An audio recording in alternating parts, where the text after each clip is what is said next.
नमस्कार, मैं हूं दीपाली राणा। आप देख रहे हैं कमोडिटी कॉल और कमोडिटी मार्केट के पूरे एक्शन पर नजर रहेंगे। कुछ इंपॉर्टेंट खबरें भी आपके सामने लेकर आएंगे। बात करेंगे स्पेशली सरसों की और साथ ही सोने की। मोपा ने सरसों की फसल और पेराई से जुड़े आंकड़े पेश कर दिए हैं। क्या है स्थिति, कैसे है देश में मांग, इस पर हम बातचीत करेंगे। मोपा के ज्वाइंट सेक्रेटरी अनिल छत्तर हमारे साथ मौजूद रहेंगे।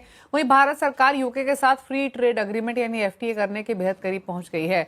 इसे ज्वेलरी इंडस्ट्री कैसे देखती है, बताने के लिए हमारे साथ जीजेसी के पास चेयरमैन नितिन खंडेलवाल मौजूद हैं और स्ट्रैटेजीज पर बातचीत करने के लिए एलकेपी सिक्योरिटीज के वीपी जतिन त्रिवेदी हमारे साथ बने हुए हैं। आप सभी का स्वागत है इस शो में। लेकिन पहले बात गोल्ड की कर लेते हैं। प्राइसेस पर तो आउटलुक लेंगे ही, लेकिन जो ये लेटेस्ट डेवलपमेंट हुई है, जो सोर्सेज के थ्रू में जानकारी मिल रही है कि यूके के साथ इंडिया जल्द ही फ्री ट्रेड एग्रीमेंट साइन कर सकता है, इसके क्या मायने हैं ज्वेलरी इंडस्ट्री के लिए, स्पेशली इसको समझने की कोशिश करते हैं। क्योंकि दोनों देशों के बीच में जो बातचीत है वो काफ़ी फाइनल स्टेज में पहुंच चुकी है। सोर्सेज के थ्रू जो जानकारी मिली है, और अगर ऐसा होगा तो एफटीए से जो एक दूसरे दोनों ही देशों के बीच के जो प्रोडक्ट इधर उधर जाते हैं उन पर ड्यूटी घटते हुए दिखाई देगी। नितिन खंडेलवाल हमारे साथ बने। नितिन जी नमस्कार, स्वागत है आपका। तो पहले तो ज्वेलरी इंडस्ट्री के पर्सपेक्टिव से आपसे जानना चाहते हैं, डायमंड है या फिर गोल्ड पर इम्पोर्ट ड्यूटी की एक्सपेक्ट करें घटती हुई दिखाई देगी अगर ये फ्री ट्रेड एग्रीमेंट साइन होता है तो? देखिए, फ्री ट्रेड एग्रीमेंट का तो दबाव इसलिए बढ़ गया था कि ट्रम्प साहब के आने के बाद में जिस हिसाब से अनसर्टेनिटी चल रही है, तो 3 साल से टीटी चल रही थी, 26 पॉइंट पे बातचीत चल रही थी यूके के कॉमर्स मिनिस्टर के साथ में, उसमें से 25 पॉइंट के ऊपर एग्री हो गया, ऐसा हमको खबर मिली है। तो ये ट्रीटी बहुत ज्यादा इंपॉर्टेंट है क्योंकि अपनी यूएई के साथ में थी और एक्सपोर्ट की कमी हो रही थी। इसलिए हमारे वाणिज्य मंत्री जी को मैं धन्यवाद दूंगा कि वो जेम एंड ज्वेलरी को सेक्टर को बढ़ाने के लिए दुनिया में जहां जहां पॉसिबिलिटी है उनके साथ में टाइप करने के लिए उन्होंने विशेष समय निकाला है और ये टीटी से डेफिनेटली फायदा होने वाला है। ओके, लेकिन अगर हम यूके की बातचीत करें तो एग्जिस्टिंग जो ट्रेड सिनेरियो है वो कैसा है, और अगर ये एफटीए साइन होता है तो क्या एक्सपेक्ट करें कि यहाँ पर सुधार देखने को मिलेगा?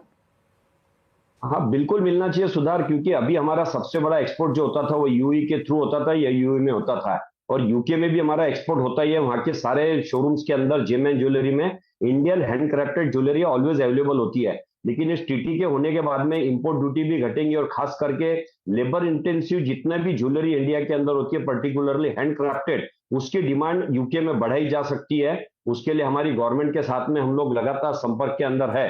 तो मुझे लगता है कि ये टीटी से ड्यूटी तो कम होंगी क्योंकि और एक्सपोर्ट के अंदर बहुत इसके बेनिफिट बढ़िया होंगे। और इसमें कि जब तक कि पूरा डिटेल नहीं आता उसके ऊपर ज्यादा कमेंट करना ठीक नहीं है, लेकिन हमारे रिकमेंडेशन हमने गवर्नमेंट को दिए है और आने के बाद में हम एक मीटिंग करने की कोशिश करेंगे जिसमें हमारे सुझाव, हमारी स्टडी हम गवर्नमेंट के साथ में साझा करेंगे। ओके, अच्छा चलिए ठीक है। बिल्कुल ये एक्सक्लूसिव सोर्सेज के थ्रू खबर है, जब कंफर्मेशन आएंगी तो डिटेल्स के साथ बातचीत करना ज़्यादा वाजिब रहेगा। लेकिन डेफिनेटली एक पॉजिटिव कदम होगा और डेफिनेटली जो ट्रेड है दोनों ही देशों के बीच में वो बढ़ता हुआ दिखाई देगा। अच्छा, अब आप कनेक्टेड ही है नितिन जी, तो गोल्ड के प्राइसेस पर, वॉल्यूम्स पर आपकी राय लेना चाहेंगे। कैसे देख रहे हैं आप यहाँ से आगे के प्राइस मोमेंटम को, और किस तरीके के फिलहाल डिमांड देखने को मिल रही है?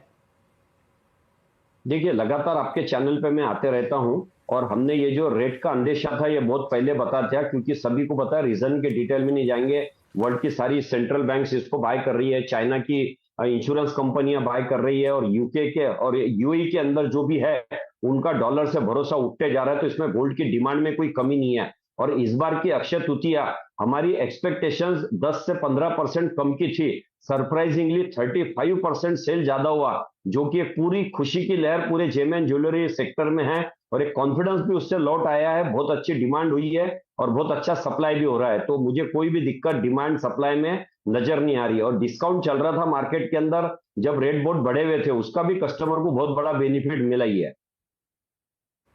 ओके, चलिए शुक्रिया नितिन जी अपनी राय देने के लिए इन खबर पर और प्राइसेस पर। जतिन त्रिवेदी भी है। जतिन, आप कैसे देखते हैं गोल्ड के भाव को? नए हाई छूने के बाद थोड़ा सा कंफर्ट दे रहा है कंज्यूमर्स को बाइंग के हिसाब से। फिलहाल गोल्ड के भाव देखें तो 93,314 के आसपास ट्रेड करते हुए दिखाई दे रहे हैं। लेकिन चलिए, जतिन हमारे साथ अभी कनेक्टेड नहीं है। जतिन कनेक्टेड होंगे तो उनसे बातचीत करेंगे गोल्ड प्राइसेस पर, बाकी स्ट्रैटेजीज पर भी। लेकिन अब हमारे साथ मोपा के जॉइंट सेक्रेटरी अनिल छत्तर मौजूद हैं। बात कर लेते हैं सरसों की, क्योंकि मोपा ने सरसों की फसल और पेराई से जुड़े आंकड़े पेश किए हैं। इसी पर करते हैं बातचीत।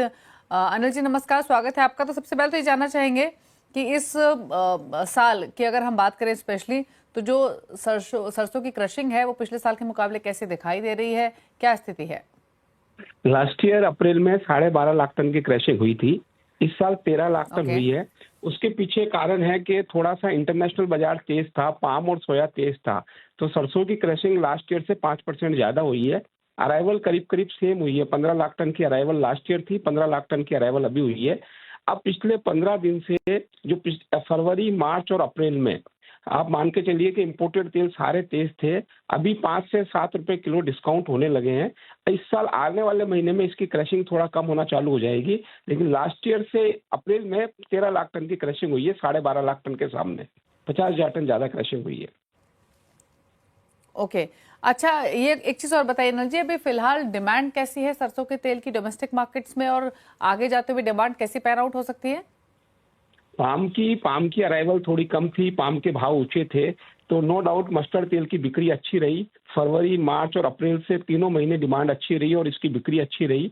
और आने वाले टाइम में मई और जून में 15 जून तक डिमांड कम हो जाती है गर्मी पड़ने की वजह से, तो मुझे लगता है कि थोड़ा सा आने वाले टाइम में अराइवल भी कम होगी, क्रैशिंग भी कम रहेगी और डिमांड भी कम रहेगी इसके अंदर।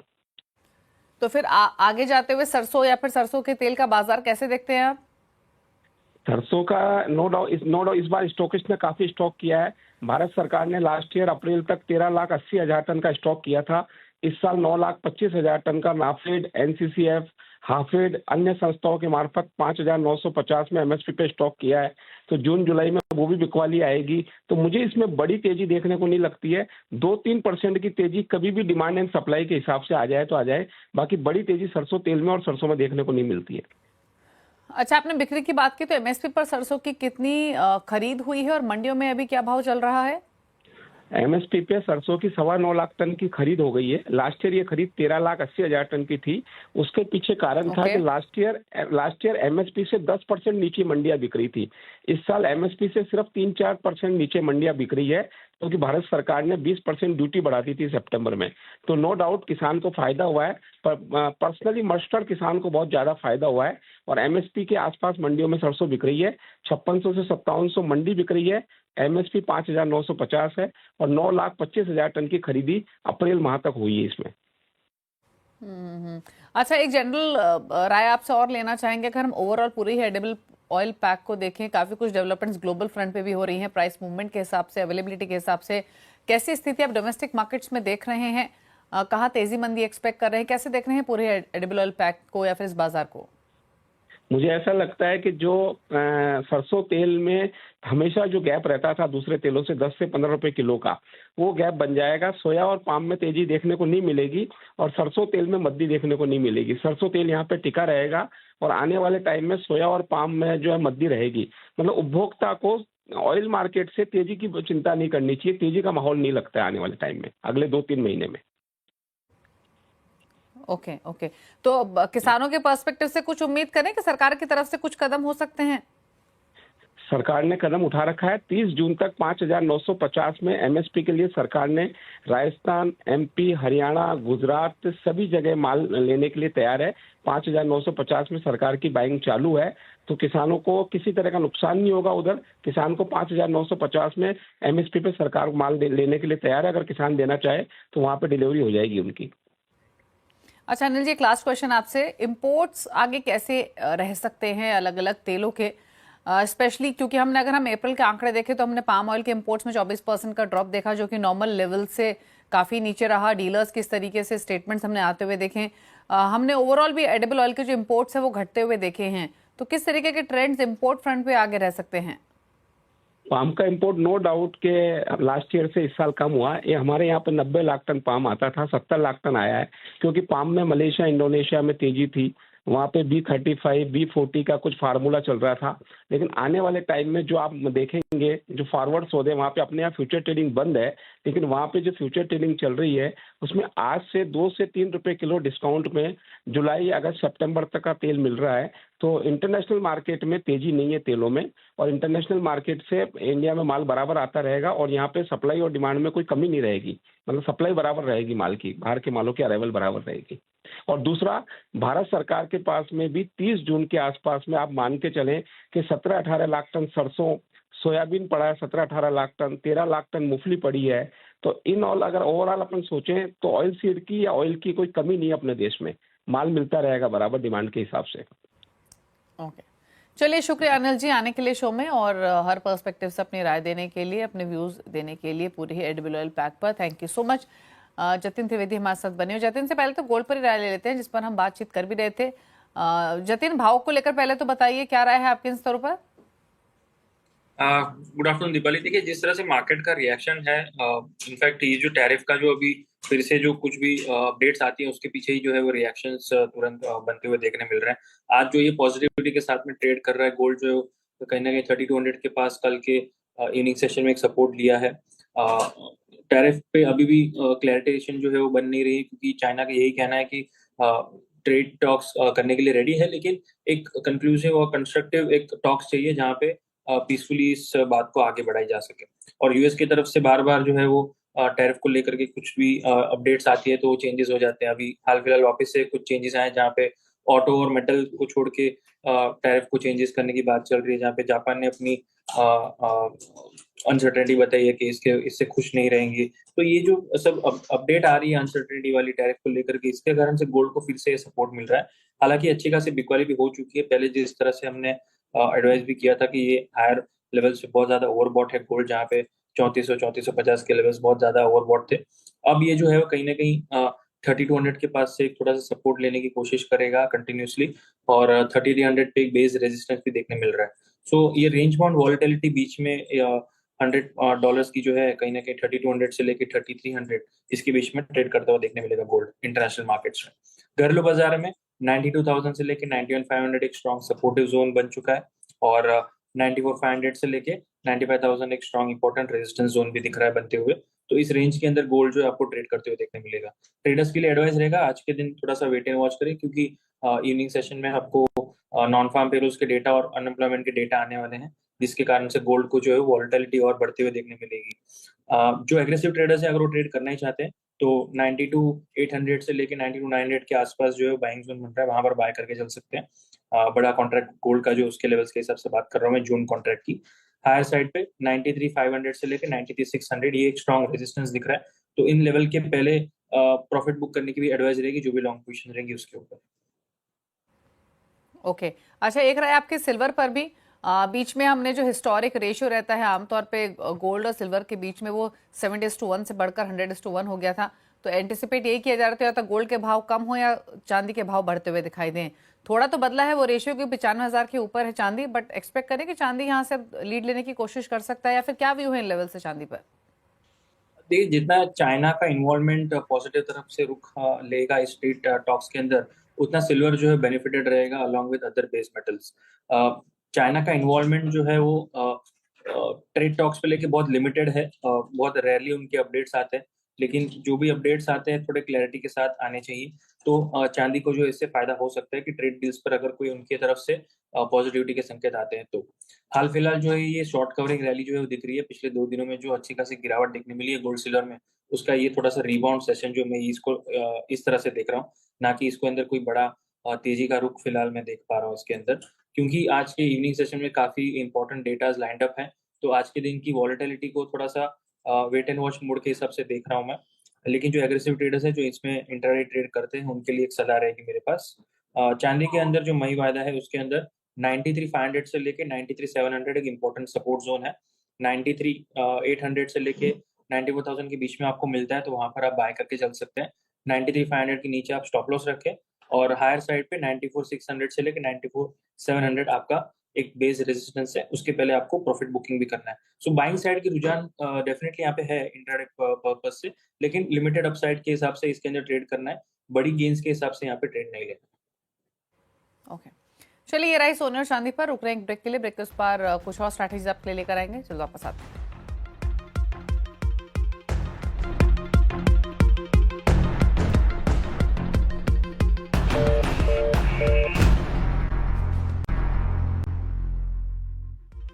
आप दे रहे हैं कमोडिटी कॉल। अब बात कर लेते हैं बाकी स्ट्रेटेजीज की और लेकर आते हैं बेस मेटल्स आपकी स्क्रीन पर, जहां पर चांदी के साथ साथ बाकी बेस मेटल्स में भी एक एक्शन खरीदारी का बनता हुआ दिखाई दिया है। कॉपर 1% ऊपर है, एल्यूमिनियम में 1% की तेजी है, जिंक 1% ऊपर है, लेड हालांकि फ्लैट है, लेकिन कॉपर और एल्यूमिनियम में मोमेंटम ठीक ठाक दिखाई दे रहा है आज के कारोबार में। क्या आपकी पूरे बेस मेटल पैक पर कोई ट्रेड लेना हो तो कन्विक्शन कहाँ है? दीपाली देखिए, कन्विक्शन के साथ अगर जो ट्रेड है वो थोड़ा सा सेटअप जो है कहीं ना कहीं एल्यूमिनियम के प्राइसेस में दिख रहा है, क्योंकि कॉपर जो है वो इस पैक को थोड़ा सा इंडिकेट कर रहा है कि बेस मेटल मार्केट में थोड़ा सा यहाँ पे सपोर्ट जो है वो लेते हुए देखने मिल रहे हैं इन द लास्ट 24 आवर्स। और एल्यूमिनियम के प्राइसेस एक अच्छी खासी गिरावट के बाद अब थोड़े से एक रीजनेबल लेवल पे दिख रहे हैं, जहाँ पर मे कॉन्ट्रैक्ट जो है वो 233 के आसपास ट्रेड करते हुए देखने मिल रहा है। तो मेरे हिसाब से यहाँ पर 228 के स्टॉप लॉस के साथ में एक स्विंग ट्रेड के हिसाब से यहाँ पे अपॉर्चुनिटी है। करंट मार्केट प्राइस के आसपास ही बाइंग करने की सलाह रहेगी। हायर साइड पर 238 से लेकर 240 तक के लक्ष्य रखने हैं। इसको इंट्राडे पर्पस से नहीं देखना है, स्विंग ट्रेडिंग के हिसाब से देखना है। हायर साइड पे जैसे मैंने बताया 237 से 238 तक के लक्ष्य रख सकते हैं। 233 करंट मार्केट प्राइस से बाइंग, और डिप मिले तो 230 में एक और पोजीशन उसके अंदर ऐड भी कर सकते हैं। ओके, तो ये राय रही आपके लिए एल्यूमिनियम पर, जहां पर खरीदारी का ट्रेड ले सकते हैं। अच्छा, एक राय कच्चे तेल पर भी लगातार वीकनेस रही है। यहाँ पर 5000 के नीचे प्राइसेस स्लिप होने के बाद थोड़ा संभल रहे हैं, लेकिन अभी भी 5000 के नीचे ही भाव एमसीएक्स पर। यहाँ ये कमजोरी और परसिस्ट करेगी क्या, और नीचे जाने की कितनी प्रोबेबिलिटी दिख रही है? अब दीपाली, यस, वॉलेटाइल तो काफी है। कच्चा तेल जो है काफी हद तक ये अब्जॉर्ब कर रहा है सभी न्यूज को। यहाँ पर ओपेक प्लस की भी अपडेट थी, स्पेशली सऊदी की, के प्राइजेस वीकनेस में दिख रहे हैं और वो वीकनेस के लिए रेडीनेस भी दिखा रहे हैं अपनी। लेकिन फोरकास्ट के हिसाब से देखने जाओ तो काफी हद तक ये वीकनेस में है। बाउंस बैक जो है वो टेक्निकली बनेगा जब ये 5060 के ऊपर ट्रेड करना शुरू करे। जब तक 5060 के नीचे ट्रेड कर रहे हैं एमसीएक्स पर, तब तक इसके अंदर बाउंस बैक जो है वो जो भी अटेम्प्ट होंगे वो फेलियर लग रहे हैं मुझे। हायर साइड पे जब तक 5060 के ऊपर ट्रेड करना शुरू ना करे तब तक सेलिंग साइड की रणनीति अपनाए। 5020 के आसपास इसको शॉर्ट करके चल सकते हैं। 5060 के ऊपर जो है स्ट्रिक्टली स्टॉप लॉस रखना है, और वापस से 4950 के आसपास तक के लेवल्स के हिसाब से टारगेट के लिए सेल ऑन राइज की रणनीति अपना फिलहाल, जब तक 5060 के नीचे ट्रेड कर रहा है। ठीक है, इसके अलावा एग्री कमोडिटी बाजार को देखें तो टर्मरिक में वापस से रिबाउंड देखने को मिला है, 1.5% ऊपर प्राइसेस। जीरा थोड़ा ऊपर है। ग्वार पैक में लगातार नरमी बनी हुई है, वही रुझान आज भी देखने को मिल रहा है। कॉटन सीड ऑयल के 3000 के नजदीक पहुंचने के बाद वापस हल्का हुआ है आज के सेशन में, और धनिया में भी हल्की बढ़त देखने को मिल रही है। स्पाइसेस के पैक पर जतिन, कोई व्यू आपका? स्पाइसेस के पैक में अगर देखने जाए दीपाली, तो जीरा में जो है वो कहीं ना कहीं थोड़ा सा यहाँ पे पॉजिटिव संकेत दिख रहा है। अगर पिछले एक हफ्ते की अगर हम चाल देख लें तो थोड़ा सा यहाँ पे सपोर्ट लेते हुए देखने मिल रहा है। 21,500 के आसपास टेक्निकली थोड़ा सा सपोर्ट है, और बहुत ज्यादा अपसाइड तो नहीं दिख रही है। 22,700 लेके 22,800 बस इन लेवल्स के आसपास एक बार के लिए टेस्ट करने आ सकते हैं, जहां से एक स्ट्रॉन्ग सेल ऑफ देखने मिला था। तो छोटी सी ट्रेड के हिसाब से, छोटा ट्रेड के हिसाब से एक 700-800 पॉइंट की ट्रेड के हिसाब से यहाँ पर करंट मार्केट प्राइस के आसपास से बाइंग का ट्रेड बन सकता है। ओके, तो जीरे में डिप्स पर बाय करने की सलाह है। 22,160 पर ट्रेड कर रहा है। टर्मरिक हालांकि 1.5% ऊपर ट्रेड कर रहा है। 14,228 के मौजूदा लेवल्स देखने को मिल रहे हैं आज के सेशन में। ये कॉटन सीड ऑयल के डिप्स पर लेना चाहिए क्या, या अवॉइड करें? क्या सजेशन आपके जतिन? नहीं, फिलहाल तो अवॉइड करना चाहिए बाइंग इसके अंदर, क्योंकि फिलहाल तो है वो ट्रेंड जो है थोड़ा सा वीक लग रहा है। जब तक 2950 के नीचे ट्रेड कर रहा है, वीकली लेवल्स जो अच्छे खासे थोड़े से ब्रेक लग रहे हैं यहाँ पर प्राइसेस को, और जब तक वीकली क्लोजिंग अच्छी नहीं आती तब तक यहाँ पर बाइंग जो है वो देखने नहीं मिलेगी। काउंटर को बाइंग साइड के लिए अवॉइड करें। 2975 के ऊपर जब भी क्लोजिंग आती है उसके बाद यहाँ से मुझे लग रहा है कि एंगल बाइंग साइड का बनेगा, या फिर नीचे में 2800 से लेके 2750 इन लेवल्स तक का वेट करें। वहां पर एक बार सपोर्ट लेना शुरू करे तो वहां पर बाइंग बन सकती है, लेकिन फिलहाल तो बाइंग थोड़ा अवॉइड करना चाहिए। चलिए, तो ये रह रही कॉटन सीड ऑयल के पर 0.1% नीचे प्राइसेस 2885 पर कर रहे हैं trade. Thank you Jatin, show में आने के लिए और सभी स्ट्रैटेजीज रिकमेंड करने के लिए। इसी के साथ कमोडिटी कॉल में इतना ही। ब्रेक के उस पार देखिए आवाज समाचार। नमस्कार।